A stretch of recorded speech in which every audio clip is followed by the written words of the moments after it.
Good Saturday morning, everyone. Thank you for staying up with us for week 4 of Final Score Friday. I'm Sean here in the studio. My tag team partner Lane is in Indianapolis to cover this year's NCAA tournament. He will join us later in the show. We've got 8 games to recap, to include the only matchup hitting teams in our CBS 6 9-10 The Fan Top 10 Coaches Poll. Highland Springs hasn't been #1 in the poll all year, but if the season ended today, the Springers would not make the playoffs. They're currently 5th in Region 5B, 1 point behind of their opponent Friday night, Deep Run. The Wildcats coming off their first loss of the season to Verina last week and trying to score their first point against the Springers, having been outscored 97-0 in their previous 2 meetings. First quarter, Deep Run's Bull Kite had his punt blocked by Rayshawn Smith, who comes up with the scoop and scored a 30-yard touchdown and make it 7-0 Springers. Bo Kite will return the favor with the touchdown run and a 2-point conversion. Deep Run has an 8-7 lead. Later in the second, Jordan Jackson caps off for Springers' drive with a 6-yard touchdown. Highland Springs would go up 14-8 at the break. Third quarter, Jackson again, second touchdown of the night from a yard out. Springers increased their lead to 21-8. The Wildcats would have their chances late as they got it to within 6, but no closer, as Highland Springs remains unbeaten with a 21-15 win.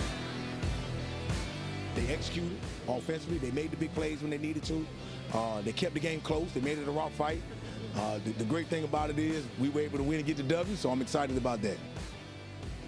Number 3, Hermitage has allowed 19 points all year in going 3-0 as they travel to winless Henrico. The Warriors wearing the number 17 on their helmets in honor of Samar Lemons, who suffered a fractured neck during last week's game against Douglas Freeman. Hermitage will start off fast in the first. Nigel James goes 16 yards for the game's first score. Panthers would miss the point after and lead 6-0. Later in the first, Panthers quarterback Brock Schaefer connects with Al-Haji Kamara for a 19-yard touchdown. They will make the 2-point conversion and lead 14-0. Same score in the second. Hermitage quarterback Jalen Burton hits Kamara for his second touchdown of the half, this from 13 yards. 21-0 at that point. Panthers go to 4-0 on the season with a 54-7 win over Henrico. Meanwhile, number 7, Patrick Henry, tied with Monacan for the top spot in Region 4B. They hosted Atlee. The Raiders had lost 2 straight to the Patriots, to include a 25-0 decision back in week 1. Second quarter, Patriots lead 6-0. PH quarterback Jordan Allen connects with Nicholas Sakar. Good for 30 yards all the way down to the Atlee 10. A couple of plays later, that combo hooks up for a 31-yard touchdown as the Patriots would go up 12-0 at the break. Here's the pass from Allen to Sakar. And PH up 12-0 at that point. Patrick Henry improves to 4-0 on the season. After a 28-6 win, the Patriots have allowed just 34 points through their first 4 games. Number 9, Manchester, winners of 2 straight, made the trip to unbeaten Midlothian.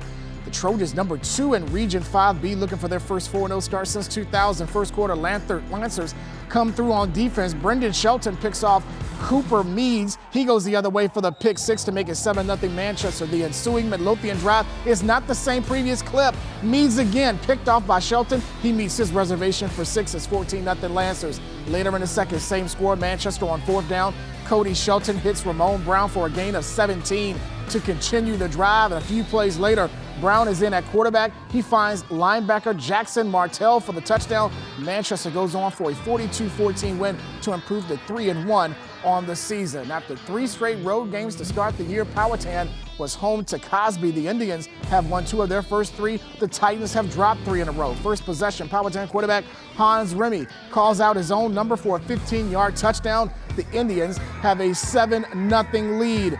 Later in the first, it's 14-0 Powhatan. Jason Carroll hits the quarterback's hand. Zach Karinian comes up with the interception. That will lead to Remy's second touchdown of the half, a 29-yarder to Tom Morris. Powhatan cruises to a 53-0 victory over Cosby. We still got plenty more here on week 4 of Final Score Friday. We're going to talk some college hoops, head to Indianapolis and catch up with Lane Casadante about what took place on day 1 and preview what's ahead on day 2.